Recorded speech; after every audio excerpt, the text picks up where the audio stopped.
ನಾಗಮಂಗಲದಲ್ಲಿ ಆಗ್ತಾ ಇರುವಂತ ಘಟನೆಗಳ ಸಂಪೂರ್ಣ ವಿವರವನ್ನು ನಾವು ಕೊಡ್ತಾ ಇದ್ವಿ. ಒಂದ್ ಕಡೆಗೆ ಗಲಭೆ ದೃಶ್ಯಗಳು, ಯಾವ ರೀತಿ ಅಂಗಡಿ ಮುಂಗಟ್ಟುಗಳು ಸುಟ್ಟು ಕರಕಲಾಗಿದೆ ಅನ್ನುವಂಥ ದೃಶ್ಯವನ್ನು ನೋಡ್ತಾ ಇದ್ದಾರೆ. ಮತ್ತೊಂದು ಕಡೆಗೆ ಇದೇ ಅಂಗಡಿ ಗಲಾಟೆ ಆಗೋಕ್ಕಿಂತ ಮೊದಲು ಹೇಗಿತ್ತು ಆ ದೃಶ್ಯಗಳು ಕೂಡ ತೋರಿಸ್ತಾ ಇದ್ವಿ. ಗಲಭೆಗೂ ಮುನ್ನ ಅಂದರೆ ಕೆಲ ದಿನಗಳ ಹಿಂದೆ, ಅಂದರೆ ಯಾವುದೋ ಪೂಜಾ ಕಾರ್ಯಕ್ರಮದಲ್ಲಿ, ಅಂಗಡಿಯಲ್ಲಿ ನಡೆದಂಥ ಒಂದು ಪೂಜಾ ಕಾರ್ಯಕ್ರಮದಲ್ಲಿ ಮಾಡಿದಂಥ ಒಂದು ವಿಡಿಯೋ ಇದು, ಅದನ್ನು ಕೂಡ ಪ್ಲೇ ಅಪ್ ಮಾಡ್ತಾ ಇದ್ವಿ. ಅಷ್ಟು ಸುಂದರವಾಗಿದ್ದಂಥ ಒಂದು ಶೋರೂಮ್ ಇದೆ, ಬಟ್ಟೆ ಶೋರೂಮ್ ಇದು, ಬಟ್ಟೆ ಶೋರೂಮ್ ಅಷ್ಟು ಸುಂದರವಾಗಿತ್ತು. ಗಲಭೆ ಆದ ಬಳಿಕ ಸುಟ್ಟು ಕರಕಲಾಗಿದೆ. ಅಂದರೆ ಕಿಡಿಗೇಡಿಗಳು ಆ ಅಂಗಡಿಗೆ ನುಗ್ಗಿ ಬೆಂಕಿಯನ್ನು ಹಚ್ಚಿದ್ದಾರೆ, ದಾಂಧಲೆಯನ್ನು ಮಾಡಿದ್ದಾರೆ. ಆ ದೃಶ್ಯವನ್ನು ಕೂಡ ತೋರಿಸ್ತಾ ಇದ್ವಿ. ಒಂದು ಕಡೆಗೆ ಸುಂದರವಾಗಿದ್ದಂಥ ಶೋರೂಮ್, ಒಂದು ಬಲಭಾಗದಲ್ಲಿ ದೃಶ್ಯ ಏನು ಕಾಣಿಸ್ತಾ ಇದೆ, ಶೋರೂಮ್ನ ದೃಶ್ಯವನ್ನು ತೋರಿಸ್ತಾ ಇದ್ವಿ.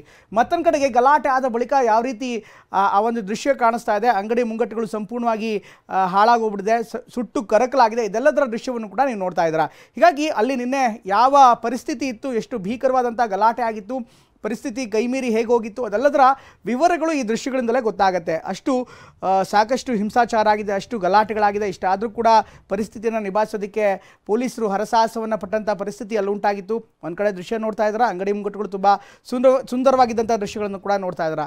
ಶೋರೂಮ್ ತುಂಬ ಚೆನ್ನಾಗೇ ಇತ್ತು. ಅದಾದ ಬಳಿಕ ಬಲಭಾಗದಲ್ಲಿ ನೋಡ್ತಾ ಇದ್ದಾರೆ ದೃಶ್ಯ ಸಂಪೂರ್ಣವಾಗಿ ಸುಟ್ಟು ಕರಕಲಾಗಿರುವಂಥ ದೃಶ್ಯ ಇದೆ. ಇದರ ಜೊತೆಗೆ ಈಗ ಉಸ್ತುವಾರಿ ಸಚಿವರಾಗಿರುವಂಥ ಚಲುವರಾಯಸ್ವಾಮಿ ಕೂಡ ಮಾತನಾಡ್ತಾ ಇದ್ದಾರೆ. ಸ್ಥಳ ಭೇಟಿ ಆದ ಬಳಿಕ ಶೋರೂಮ್ ಬಳಿ ಇದ್ದಾರೆ, ಏನು ಹೇಳ್ತಾರೆ ನೋಡೋಣ.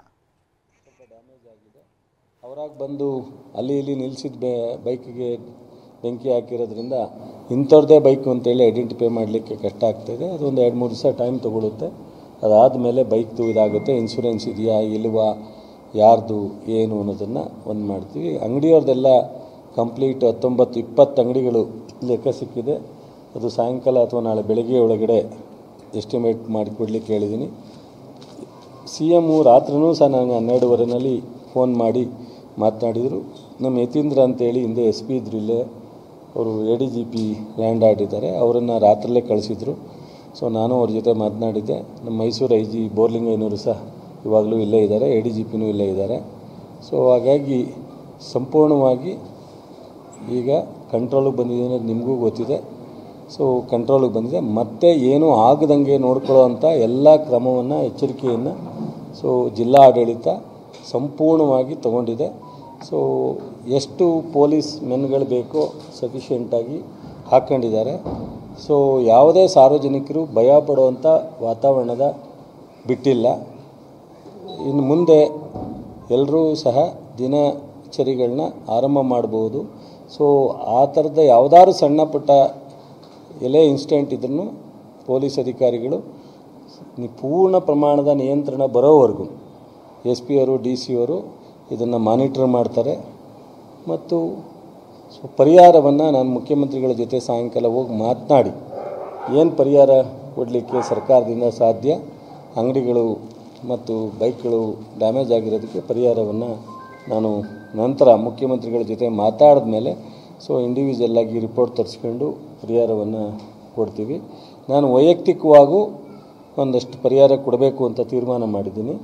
ಸೊ ಸರ್ಕಾರದ ಏನು ತೀರ್ಮಾನ ಆಗುತ್ತೆ, ಮತ್ತು ಎಲ್ಲ ಅಂಗಡಿಗಳದ್ದು ಎಸ್ಟಿಮೇಟ್ ಏನು ಬರುತ್ತೆ ಅದನ್ನು ನೋಡ್ಕೊಂಡು ವೈಯಕ್ತಿಕವಾಗಿ ನಾನು ಯಾರ್ಯಾರಿಗೆ ಎಷ್ಟು ಕೊಡಬೇಕಾಗತ್ತೆ ಅನ್ನೋದನ್ನು ಅಂದಾಜು ಮಾಡಿ ನಾನು ವೈಯಕ್ತಿಕವಾಗಿ, ಯಾಕೆಂದರೆ ನನ್ನದೇ ಸ್ವತಃ ಕ್ಷೇತ್ರ ಆದ್ದರಿಂದ ನಾನು ರಾಜಕೀಯಕ್ಕೆ ಬಂದ ಕ್ಷಣದಿಂದ ಯಾವತ್ತೂ ಈ ಥರದ ಇನ್ಸಿಡೆಂಟ್ ಆಗಿರಲಿಲ್ಲ.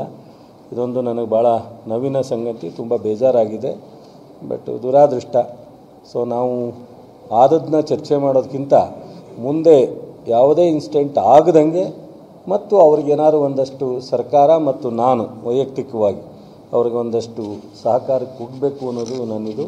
ಮತ್ತು ಮುಖ್ಯವಾಗಿ ಮಾಧ್ಯಮ ಸ್ನೇಹಿತರು, ಅದು ಪ್ರಿಂಟ್ ಮೀಡಿಯಾ ಇರ್ಬೋದು, ಎಲೆಕ್ಟ್ರಾನಿಕ್ ಮೀಡಿಯಾ ಇರ್ಬೋದು, ಸೊ ನಿಮ್ಮೆಲ್ರಿಗೂ ವಿನಂತಿ ಮಾಡ್ತೀನಿ. ಸೊ ನೀವು ಪಾರ್ಟ್ ಆಫ್ ಎಲ್ಲ ನಿಮ್ಮ ಅಣ್ಣ ತಮ್ಮದಿರಿದ್ದಂಗೆ ನೀವು ಇದನ್ನೆಲ್ಲ ಸ್ವಲ್ಪ ಮಟ್ಟಿಗೆ ನನ್ನಂಥ ರಾಜಕಾರಣಿಗಳಾಗಲಿ ನೀವುಗಳಾಗಲಿ ಯಾರು ಪ್ರವೋಕ ಮಾಡೋಕ್ಕೆ ಹೋದಾಗ್ಲೂ ಅದು ಒಂದು ಸ್ವಲ್ಪ ವಿಕೋಪಕ್ಕೆ ಹೋಗುತ್ತೆ. ನೀವೇ ನೋಡಿದ್ದೀರ, ನಿಮಗೂ ನನಗಿಂತ ಜಾಸ್ತಿ ಎಕ್ಸ್ಪೀರಿಯೆನ್ಸ್ ಇರುತ್ತೆ. ಒಂದೇ ವಿಚಾರನ 4 ಚಲುವರಾಯಸ್ವಾಮಿ ಹೇಳ್ತಾ ಇರುವಂಥ ಮಾತು ಈಗಾಗಲೇ ಮುಖ್ಯಮಂತ್ರಿ ಜೊತೆಗೂ ಕೂಡ ಮಾತನಾಡಿದ್ವಿ. ಮುಂದಿನ ಹಂತಗಳಲ್ಲಿ ಯಾವ ರೀತಿ ಪರಿಹಾರ ಕೊಡಬೇಕು ಅದ್ರ ಬಗ್ಗೆ ಸರ್ಕಾರದಲ್ಲಿ ತೀರ್ಮಾನ ಮಾಡಿ ಹೇಳ್ತೀನಿ ಅಂತ ಹೇಳ್ತಾರೆ. ಅಟ್ ದ ಸೇಮ್ ಟೈಮ್ ಈಗಾಗಲೇ ಯಾವ ರೀತಿ ನಾನು ಹೇಳ್ತೀನಿ ಒಂದು ಕೋಮಿನ ಜನರು ಇನ್ನೊಂದು ಕೋಮಿನ ಜನರ ಮೇಲೆ ಬೆಂಕಿ ಹಚ್ಚಿದ್ರು ಅಂತ. ಆದರೆ SP ಅವರು ಒಂದು ಒಳ್ಳೆ ಕೆಲಸ ಮಾಡಿದ್ದಾರೆ ಅಂತ ಬೈಟ್ ಕೊಟ್ಟು ಅವ್ರು ಹೇಳಿರೋದು, ಈ ಮಾಡಿದ್ವಿ, ಆದರೆ ಮುಂದೆ ಹೋಗುವಂತ ಸಂದರ್ಭದಲ್ಲಿ ಕಲ್ಲೋಗಿರುವಂತ ಪ್ರಯತ್ನ ಆಗಿದೆ. ನಾವು ಡಿಸ್ಕಸ್ ಮಾಡಿದ್ದೀವಿ ಅಂತ ಹೇಳಿ ಇಲ್ಲಿ ನಾನು ಬೆಳಗ್ಗೆ ಬೆಂಗಳೂರಿನಲ್ಲಿ ನನ್ನ ಮನೆ ಹತ್ರ ಹೊರಡ್ಬೇಕಾದ್ರೆ ಮೀಡಿಯಾದವ್ರು ಬಂದಿದ್ದರು. ನಾನು ಹೇಳಿದೆ, ಇಲ್ಲಿ ಯಾವುದೇ ಒಂದು ಕೋಮಿಗೆ ನಾವು ಪ್ರಾಮುಖ್ಯತೆ ಕೊಡ್ತಕ್ಕಂಥ ಪ್ರಶ್ನೆ ಇಲ್ಲ. ಸ್ಪಷ್ಟವಾಗಿ ನಾವು ಎಲ್ಲರೂ ಒಂದೇ. ಯಾರಿಗೆ ಡ್ಯಾಮೇಜ್ ಆಗಿದೆ ಅವ್ರಿಗೆ ರಕ್ಷಣೆ ಮಾಡ್ತಕ್ಕಂಥದ್ದು, ಅವ್ರಿಗೆ ಒಂದಷ್ಟು ಪರಿಹಾರ ಕೊಡ್ತಕ್ಕಂಥದ್ದು, ಮುಂದೆ ಯಾವುದು ಅನಾಹುತ ಆಗದಂಗೆ ನೋಡ್ಕೊಳ್ತಕ್ಕಂಥದ್ದು ನಮ್ಮ ಸರ್ಕಾರದ ಇಲಾಖೆಯ ಜಿಲ್ಲಾಡಳಿತದ ನನ್ನ ವೈಯಕ್ತಿಕವಾದಂಥ ಎಲ್ಲ ಜವಾಬ್ದಾರಿ. ಸೊ ಈಗೇನಾಗುತ್ತೆ, ಸೋಷಿಯಲ್ ಮೀಡಿಯಾ ನಿಮ್ಮನ್ನು ಒಂದು ರೀತಿ ನಾವು ರಿಕ್ವೆಸ್ಟ್ ಮಾಡ್ಬೋದು, ಜನರ ಅನಾಹುತ ತಪ್ಪಿಸ್ಲಿಕ್ಕೋಸ್ಕರ ನಿಮ್ಮ ಸಹಕಾರವನ್ನು ಕೋರ್ಬೋದು. ಸೋಷಿಯಲ್ ಮೀಡಿಯಾ ಯಾರ ಕಂಟ್ರೋಲು ಇಲ್ಲ. ಯಾರ ಕೈಯಲ್ಲಿ ಫೋನ್ ಇರುತ್ತೆ, ಯಾರ ಕೈಗೆ ಮೆಸೇಜ್ ಬರುತ್ತೆ, ಅದೆಲ್ಲೆಲ್ಲ ಹೋಗ್ತಾ ಇರ್ತದೆ. ಸೊ ಇದು ಸೋಷಿಯಲ್ ಮೀಡಿಯಾದ ಟೈಮ್, ಕೆಲವು ಏನೂ ಮಾಡೋಕ್ಕಾಗಲ್ಲ. ಆದರೂ ಸಹ ಹಂಗಂತೇಳಿ ನಾವು ಸಹ ಸೋಷಿಯಲ್ ಮೀಡಿಯಾದಲ್ಲಿ ಓಡ್ತಾ ಇದೆ ಅಂತೇಳಿ ನಾವು ಸುಮ್ಮನೆ ಕೂರ್ಲಿಕ್ಕಾಗಲ್ಲ. ಸ್ವಲ್ಪ ಅಟ್ಲೀಸ್ಟ್ ವಾಸ್ತವ ಸತ್ಯವನ್ನು, ಈಗ ಪೀಸ್ಫುಲ್ ಆಗಿರ್ತಕ್ಕಂಥ ಸತ್ಯ ಅಲ್ಲ, ಪೀಸ್ಫುಲ್ ಆಗಿದೆ, ನಾಗಮಂಗಲ ಯಥಾಸ್ಥಿತಿಗೆ ಬರ್ತಾ ಇದೆ ಅಂತೇಳಿ ನಿಮ್ಮಲ್ಲಿ ಒಂದು ಮೆಸೇಜ್ ಹೋದಾಗ ಅದು ದೊಡ್ಡ ಒಂದು ಜನರಿಗೆ ಒಂದು ಕಾನ್ಫಿಡೆನ್ಸ್ ಅಕ್ಕಪಕ್ಕದವ್ರಿಗೆ ಕ್ರಿಯೇಟ್ ಆಗುತ್ತೆ. ಒಂದು ಎರಡನೇದು ಪೊಲಿಟಿಕಲಿ, ಬಹುಶಃ ನಾನು ಕುಮಾರಸ್ವಾಮಿಯವರು ಏನೋ ಹೇಳಿದ್ರು ಅಂತ ಕೇಳಿದ್ರು ನನಗೆ ಬೆಂಗಳೂರಿನಲ್ಲಿ. ನಾನು ಹೇಳಿದೆ, ಕುಮಾರಸ್ವಾಮಿಯವರು ಮಾಜಿ ಮುಖ್ಯಮಂತ್ರಿ ಇದ್ದಾರೆ, ಕೇಂದ್ರದಲ್ಲಿ ಅವರು ಮಂತ್ರಿ ಇದ್ದಾರೆ. ರಾಜ್ಯ ಸರ್ಕಾರ ನಮ್ಮದಿದ್ದರೆ, ಕೇಂದ್ರ ಸರ್ಕಾರ ಅವ್ರದ್ದಿದ್ದರೆ, ಲೋಕಸಭಾ ಸದಸ್ಯರು ಸ್ಥಳೀಯವಾಗಿರ್ತಕ್ಕಂಥದ್ದು, ನನಗೆ ಎಷ್ಟು ಜವಾಬ್ದಾರಿ ಇದೆಯೋ ಅವ್ರಿಗೂ ಅಷ್ಟೇ ಜವಾಬ್ದಾರಿ ಇದೆ ಅಂತ ನಾನು ಅನ್ಕೋತೀನಿ. ಅವ್ರೇನು ಅನ್ಕೋತಾರೆ ಅನ್ನೋದು ಪ್ರಶ್ನೆ ಬೇರೆ. ನಾನು ಅನ್ಕೋತೀನಿ ಎಲ್ರಿಗೂ ಒಂದೇ ಜವಾಬ್ದಾರಿ. ಸಾರ್ವಜನಿಕರ ಹಿತ ಬಂದಾಗ, ಸೊ ಸಾರ್ವಜನಿಕರದ ಪ್ರಾಪರ್ಟಿ ವಿಚಾರ ಬಂದಾಗ, ಅಪೋಸಿಷನಲ್ಲಿರೋರಾಗಲಿ, ರೂಲಿಂಗ್ ಪಾರ್ಟಿಯವರಾಗಲಿ, ಕೇಂದ್ರ ಸರ್ಕಾರದವರಾಗಲಿ ಎಲ್ಲರೂ ಸಹ ಸೇರಿ ಇದನ್ನು ಪೀಸ್ಫುಲ್ಲಿಗೆ ತರ್ತಕ್ಕಂಥದ್ದು ಒಂದು. ಸೊ ಮುಂದೆ ಅನಾಹುತ ಆಗದಂಗೆ ನೋಡ್ಕೊಳ್ತಕ್ಕಂಥದ್ದು ಎರಡನೇದು, ಅವ್ರಿಗೆ ಏನಾದ್ರು ಒಂದಷ್ಟು ಪರಿಹಾರ ಕೊಡ್ತಕ್ಕಂಥದ್ದು. ಈ ಮೂರನ್ನೂ ಜವಾಬ್ದಾರಿಯಿಂದ ಎಲ್ಲರೂ ನಡ್ಕೊಂಡ್ರೆ ಈ ಇನ್ಸಿಡೆಂಟ್ಗಳು ಅಲ್ಲಿಗೆ ಸ್ಟಾಪ್ ಆಗುತ್ತೆ, ಮತ್ತೆ ರಿಪೀಟ್ ಆಗಲ್ಲ. ಇಲ್ಲ ಒಂದು ನಿಮಿಷ ಮುಗಿಸ್ಬಿಡ್ತೀನಿ.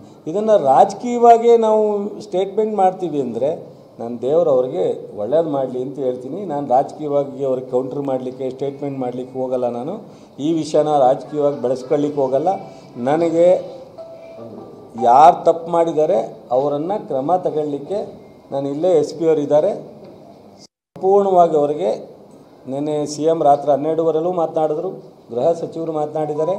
ಬೆಳಗ್ಗೆ ನಾನು ಬೆಳ್ಳೂರು ತಲುಪ್ತಿದ್ದಂಗೆ CM ಅವರು ಅವರೇ ಫೋನ್ ಮಾಡಿದರು, ಬ್ರೀಫಿಂಗ್ ತಗೋತಾಯಿದ್ರು. DG ಮತ್ತು ಇಂಟೆಲಿಜೆನ್ಸಿ ADGP ಇದ್ದರು.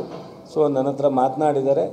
ಎಲ್ಲ ರಿಪೋರ್ಟ್ ತೊಗೊಂಡು ಸಾಯಂಕಾಲ ನಾನು ಬಂದು ಭೇಟಿ ಮಾಡಲಿಕ್ಕೆ ಹೇಳಿದ್ದಾರೆ. ನಾನು CM ಅವ್ರನ್ನ ಹೋಗಿ ಭೇಟಿ ಮಾಡ್ತೀನಿ ಇವತ್ತು. ಸೊ ಸರ್ಕಾರ ಬದ್ಧವಾಗಿದೆ ನಿಯಂತ್ರಣ ಮಾಡ್ತಕ್ಕಂಥದ್ದು ಮತ್ತು ಜನರಿಗೆ ಇನ್ನು ಮುಂದೆ ಇದು ಯಾವುದೇ ಇನ್ಸಿಡೆಂಟ್ ಆಗದಂಗೆ ಇಡೀ ರಾಜ್ಯದಲ್ಲಿ ನಾವು ಇದನ್ನೇ ಮುಖ್ಯವಾಗಿ ಇಟ್ಕೊಂಡು ಇನ್ನೂ ಹೆಚ್ಚಿನ ಎಲ್ಲಿ ಬಂದೋಬಸ್ತ್ ಮಾಡಬೇಕು ಅದನ್ನೆಲ್ಲ ಮಾಡ್ಕೊಂಡು ಗಣಪತಿ ಬಿಡ್ತಕ್ಕಂಥವ್ರಿಗಾಗಲಿ ಅಥವಾ ಮುಸ್ಲಿಂ ಬಾಂಧವ್ರಿಗಾಗಲಿ ಎರಡೂ ಮಧ್ಯೆ ಘರ್ಷಣೆ ಬೇಡ. ಎಲ್ಲವೂ ಅಣ್ಣ ತಮ್ಮದಿರಂಗೆ ನೋಡಿ. ಎಷ್ಟೋ ಅಲ್ಲಿ ಹೋದೆ ನಾನು, ಒಬ್ಬ ಮುಸ್ಲಿಮ್ಸ್ ಹುಡುಗ ಹೇಳ್ತಿದ್ದ, ಸೊ ಈಗ ಯಾರೋ ಇನ್ಸಿಡೆಂಟ್ ಮಾಡ್ತಾರಣ್ಣ, ನಮ್ಮ ಆಸ್ತಿ ಹೋಯ್ತು, ನಮ್ಮ ಅಂಗಡಿ ಹೋಯ್ತು, ನಮಗೆ ದುಡ್ಡು ಹೋಯ್ತು. ಇನ್ನೊಬ್ಬ ಸೇಟು ಅಂಗಡಿ, ಅಣ್ಣ ನಾನು ಇದು ಮುಸ್ಲಿಂ ಅಂಗಡಿ, ನನ್ನ 1 ಕೋಟಿ ಮೇಲೆ ಮೆಟೀರಿಯಲ್ ಇತ್ತು, ನಷ್ಟ ಆಗಿದೆ ಅಂತಾನೆ. ಈ ರೀತಿ ಏನಾಗುತ್ತೆ ಆ ಕ್ಷಣದಲ್ಲಿ, ಇದು ಹಿಂದೂದ, ಇದು ಮುಸ್ಲಿಮ್ದ, ಮುಸ್ಲಿಮ್ಸ್ ಹಿಂದೂ ಹೊಡಿತಾರೆ, ಹಿಂದೂ ಮುಸ್ಲಿಮ್ ಹೊಡಿತಾರೆ ಅನ್ನೋದಲ್ಲ. ಒಟ್ಟು ಡ್ಯಾಮೇಜ್ ಆಗಿ ಅನಾಹುತ ಆಗಿ ಆ ಯಾರ ಫ್ಯಾಮಿಲಿಗೆ ನೋವಾಗುತ್ತೆ ಅವ್ರು ಮಾತ್ರ ಅನುಭವಿಸ್ತಾರೆ. ಹೊಡೆದವರೆಲ್ಲ ಸೊ 4 ದಿವಸ ಜೈಲಿಗೆ ಹೋಗ್ಬೋದು, ಹೊರಗಡೆ ಬರ್ಬೋದು, ಅಥವಾ ಸಿಗದಲ್ಲೇ ಅಡ್ಡಾಡ್ಬೋದು. ಅದಲ್ಲ, ಇದರಿಂದ ದಯಮಾಡಿ ಸೊ ನಾಗಮಂಗಲ ಟೌನಿನ ಮತ್ತು ಅಕ್ಕಪಕ್ಕ ಹಳ್ಳಿಯ ಮತ್ತು ಹಿಂದೂ ಮತ್ತು ಮುಸ್ಲಿಮ್ಸ್ ಎಲ್ಲ ಯುವಕರಲ್ಲಿ, ಹಿರಿಯರಲ್ಲಿ ವಿನಂತಿ ಮಾಡ್ತೀನಿ ತಮ್ಮ ಮೂಲಕ, ಇದನ್ನು ಇಲ್ಲಿಗೆ ಸ್ಟಾಪ್ ಮಾಡಿ ನಾಗಮಂಗಲ ನಡೆದ ಘಟನೆಯನ್ನು ಮರೆತು ಮೊನ್ನೆ ಹೆಂಗಿತ್ತು ನಾಗಮಂಗಲ ಹಾಗೆ ಇರಬೇಕು ಅನ್ನೋದು ನನ್ನ ರಿಕ್ವೆಸ್ಟು. ಈಗ ಆಗಿರ್ತಕ್ಕಂಥ ಪರಿಸ್ಥಿತಿಯನ್ನು ಸಂಪೂರ್ಣವಾದಂಥ ಮತ್ತೆ ಯಾವುದೇ ಥರದ ಆಗದಂಗೆ ನೋಡ್ಕೊಳ್ತಕ್ಕಂಥ ಜವಾಬ್ದಾರಿಯನ್ನು ನಾನು, ನಮ್ಮ ಜಿಲ್ಲಾ ಆಡಳಿತ, ಸರ್ಕಾರ ತಗೋತೀವಿ. ಸೊ ಮಾನ್ಯ ಅಪೋಸಿಷನ್ ಲೀಡ್ರು ಅಶೋಕ್ ಅವರು, ವಿಜೇಂದ್ರ ಅವರು ಬರ್ತಾರೆ ಅಂತ ನನಗೆ ಮೆಸೇಜ್ ಬಂತು ಮಧ್ಯಾಹ್ನ, ಬರಲಿ ಅವರೂ. ಸೊ ಅವರೂ ಸಹ ನಾಗಮಂಗಲ ಶಾಂತಿಯಾಗಿ ಇರಲಿಕ್ಕೋಸ್ಕರ ವಿಸಿಟ್ ಮಾಡಿ, ಸೊ ಏನಾದ್ರು ಸಲಹೆ ಇದ್ದರೆ ಅಥವಾ ಅವರ ಸೊ ನಮಗೆ ಕೊಡ್ತಕ್ಕಂಥ ಇಲಾಖೆ ಅಧಿಕಾರಿಗಳಿಗೆ ಏನಾದ್ರು ಸಲಹೆ ಕೊಡೋದಿದ್ರೆ ಕೊಟ್ಟರೆ ಭಾಳ ಒಳ್ಳೆಯದು. ಇದು ರಾಜಕೀಯವಾಗಿ ಬೆರೆಸೋದು ಬೇಡ ಅಂತೇಳಿ ನನಗೆ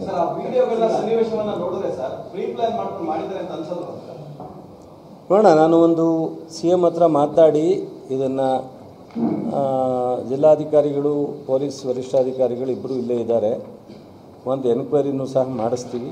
ಇದಕ್ಕೆ ಈ ಸ್ಲಿಪ್ ಆಗ್ಲಿಕ್ಕೆ ಕಾರಣ ಏನು, ಪ್ರೀ ಪ್ಲ್ಯಾನ್ ಇದೆಯಾ, ಇದ್ರ ಹಿನ್ನೆಲೆ ಬರೀ ಗಣಪತಿ ಬಿಟ್ಟು ಹುಡುಗರೇ ಇದಕ್ಕೆ ಅಥವಾ ಮುಸ್ಲಿಮ್ಸು ಬಂದು ಅಟ್ಯಾಕ್ ಮಾಡಿದ ಕಾರಣನ, ಇದ್ರ ಹಿಂದೆ ಏನಾದ್ರು ಇದೆಯಾ ಎಲ್ಲವನ್ನೂ ಸಹ ನಾವು ಸ್ವಲ್ಪ ತನಿಖೆ ಮಾಡಿ ನೋಡಿ. ಆ ಥರ ಇದ್ದರೆ ಖಂಡಿತ ನಾನಂತೂ ಯಾರು ನನ್ನ ಹೇಳಬೇಕು ಅಥವಾ ಇಲ್ಲ ಅವರು ಪ್ರಚೋದನೆ ಮಾಡಿದ್ರು ಅವ್ರು ಟೀಕೆ ಮಾಡಿದ್ರು ಅಂತಲ್ಲ, ಇಂಪಾರ್ಷಿಯಲ್ಲಾಗಿ ಕ್ರಮ ತಗೊಳ್ಳೋದ್ರಲ್ಲಿ ಎರಡನೇ ಮಾತಿಲ್ಲ. ಮತ್ತು ಎಲ್ರಿಗೂ ನ್ಯಾಯ ಒದಗಿಸ್ತಕ್ಕಂಥದ್ರಲ್ಲಿ 100% ನಾನು ಪ್ರಾಮಿಸ್ ಮಾಡ್ತೀನಿ, ನ್ಯಾಯ ಒದಗಿಸ್ಕೊಡ್ತೀನಿ.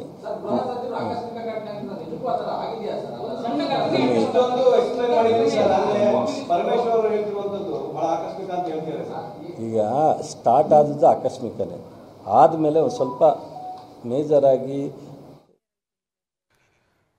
ಇದು ನಾಗಮಂಗಲದಲ್ಲಿ ಕಂಡುಬರ್ತಾ ಇರುವಂಥ ದೃಶ್ಯ. ಈಗ ಚಲುವರಾಯ ಸ್ವಾಮಿಯವರು ಸುದ್ದಿಗೋಷ್ಠಿಯನ್ನು ಮಾಡ್ತಾರೆ. ಸುದ್ದಿಗೋಷ್ಠಿ ಮಾಡುವಂಥ ಸಂದರ್ಭದಲ್ಲಿ ಸಂಪೂರ್ಣ ವಿವರವನ್ನು ಕೊಟ್ಟರು, ಹೇಗೆ ಯಾವ ರೀತಿ ಗಲಾಟೆ ಆಯಿತು ಅದರ ಬಗ್ಗೆ ವಿವರವನ್ನು ಕೊಡ್ತಾ ಇದ್ರು. ಮುಖ್ಯಮಂತ್ರಿಗಳ ಜೊತೆಗೆ ಮಾತನಾಡಿ ಹೆಚ್ಚಿನ ಎನ್ಕ್ವೈರಿ ಅಗತ್ಯ ಬಿದ್ದರೆ ಮಾಡ್ತೀನಿ ಅಂತ ಹೇಳ್ತಾರೆ.